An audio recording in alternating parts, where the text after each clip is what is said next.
Welcome to my channel. आज के इस वीडियो में हम बात करेंगे अस्थमा यानी दमा एस्मा के बारे में। अस्थमा क्या है, ये क्यों होता है, इसके लक्षण क्या हैं और इसे कैसे कंट्रोल किया जा सकता है। इन सभी सवालों के जवाब आपको इस वीडियो में आसान और समझने योग्य भाषा में मिलेंगे।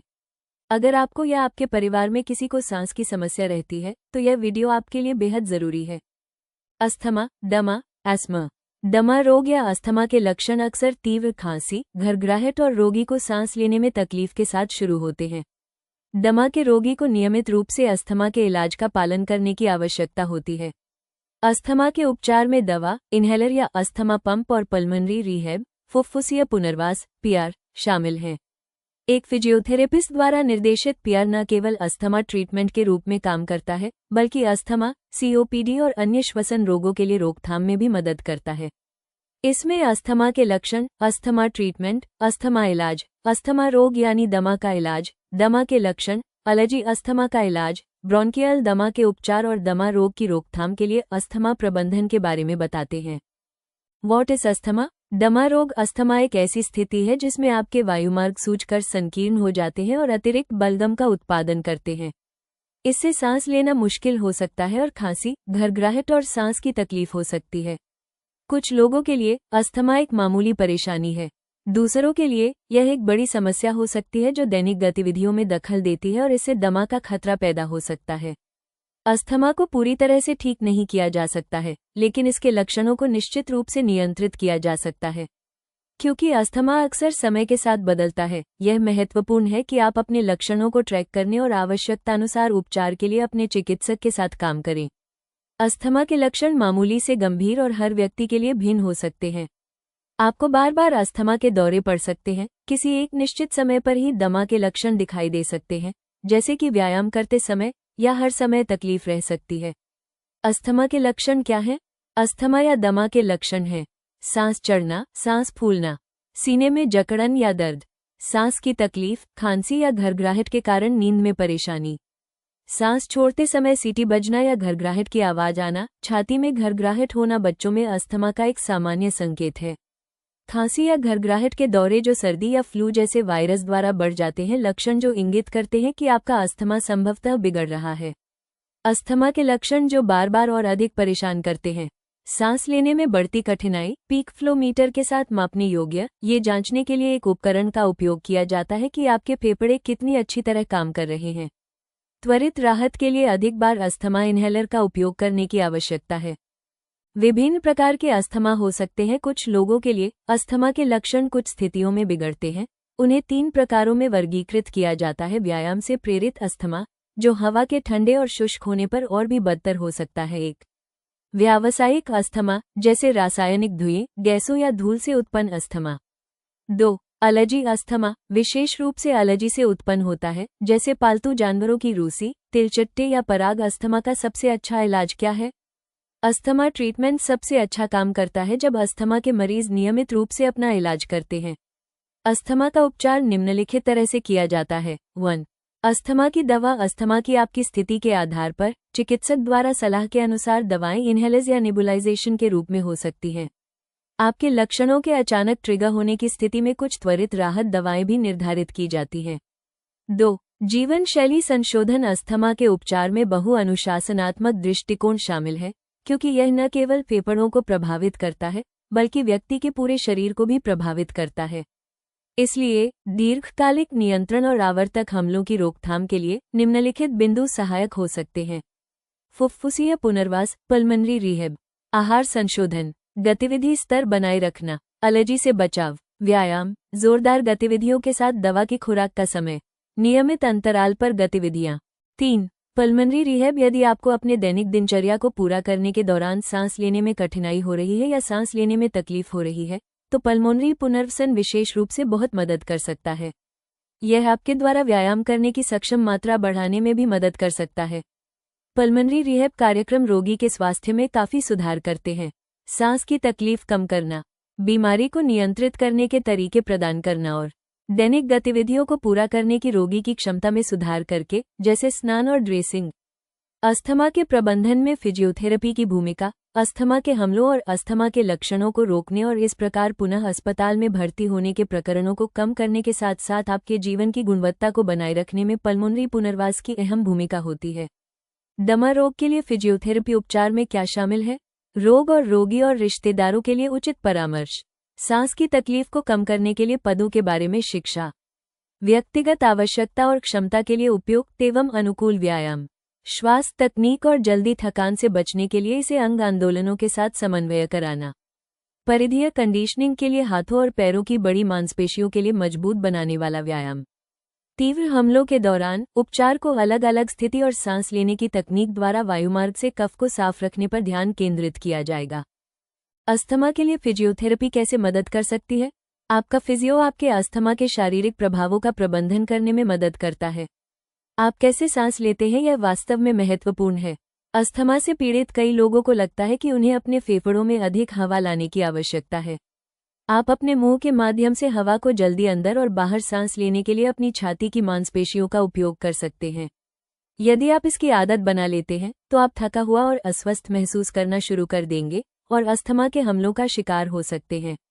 रिलीवा में आपका फिजियोथेरेपिस्ट आपको सिखाएगा कि जब आप बैठे हों तो सही मांसपेशियों का उपयोग करके कैसे सांस लें।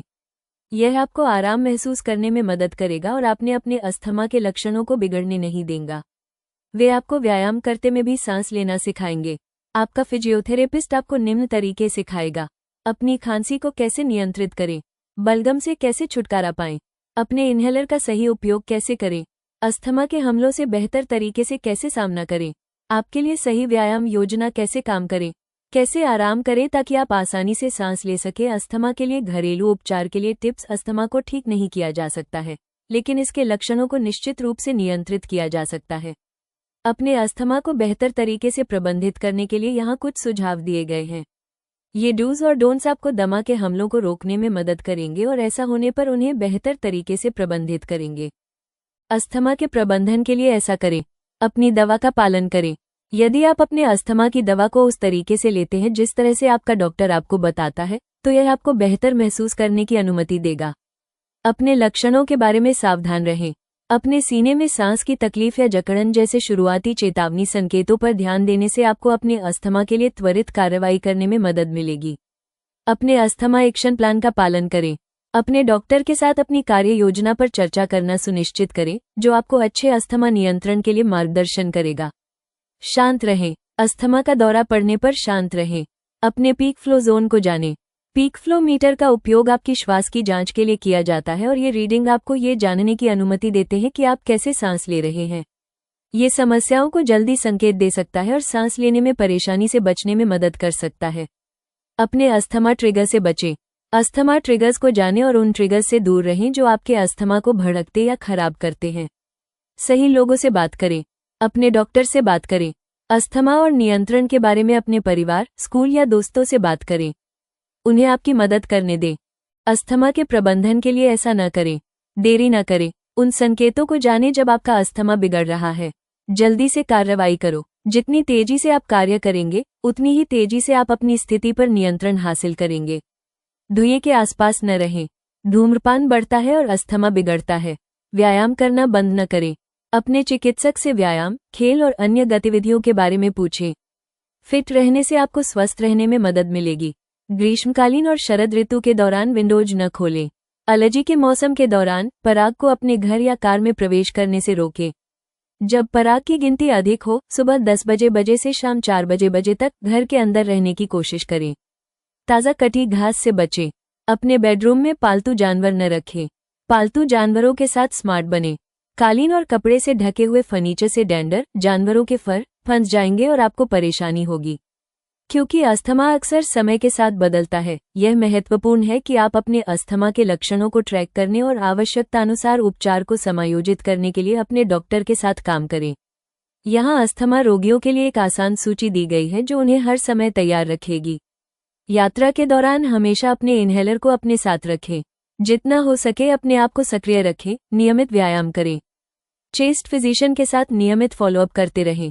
अपने दिन की गतिविधियों की योजना एक उचित शेड्यूल में बनाएं ताकि आप आसानी से थक न सकें। एक स्वस्थ आहार का पालन करें। नियमित समय पर भोजन करें। सुनिश्चित करें कि आपके रहने का वातावरण स्वच्छ और धूल रहित हो। आराम करो, ध्यान करो। अपने आप को किसी भी गतिविधि या शौक में व्यस्त रखें जिससे आप शांत महसूस करें।